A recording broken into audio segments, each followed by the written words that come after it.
Hey Math 8 students, this is Misty Wood again. I wanted to talk to you today about diamond problems. Miss Chaw came to my classroom the other day and she said, Miss DeWitt, I have a problem. It's a diamond problem. And I said, oh, can I help you with it? Show me the numbers. And she said, no, Miss DeWitt, I don't have enough diamonds in my jewelry box. I thought it was funny. All right, no more jokes. Let's talk about math. So we've already talked about integers if you've watched the video earlier from today.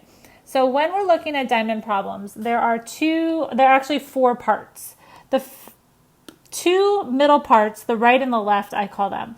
These are the numbers that you're going to be working with. We just have a generic X and Y there.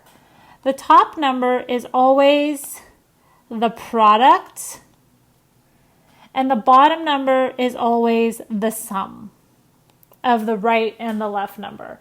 So keep that in mind as we work through these numbers. So if I'm looking at this problem 133 part B, if I have the numbers 4 and -1, to find the sum, I'm going to take a -1 plus 4. Now you can use strategy. I've already showed you a bunch of strategies, but hopefully you can see that that's going to be a positive 3. Now I'm going to take the same -1 and 4, and I'm going to take the product. So the product of -1 times 4, which hopefully you watched the rock video, is going to be -4. And that's all you're doing for diamond problems. Now what happens though when you're given the sum and the product and not the factors? So let's take a look at problem number... Let's take a look at C. C is a good one because C, oh, what happened there? C, you're given -3. You're given one of the problem and you're given the sum. So you have to find the product, but before you can find the product, you have to find what number added to -3 is going to give you -5. Well, let's think about that. -3 plus what is going to give you -5?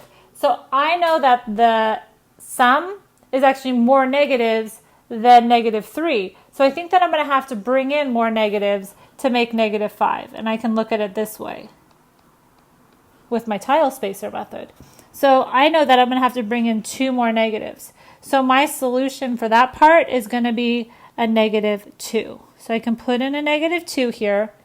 And then once you have your 2 factors, you can find the product. So -3 times -2 is a positive 6 because they're the same sign, and a negative times a negative is a positive.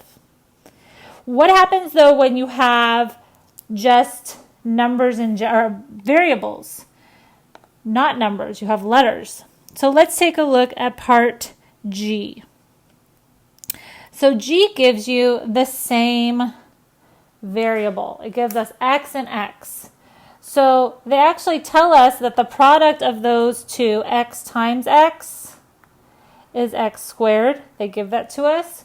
But how would we find the sum? Well, X plus X, because these are like terms, how many X's do we have? We have 2 X's. And so, I've been doing it in pink, so I should probably stick to that, huh? Is going to be 2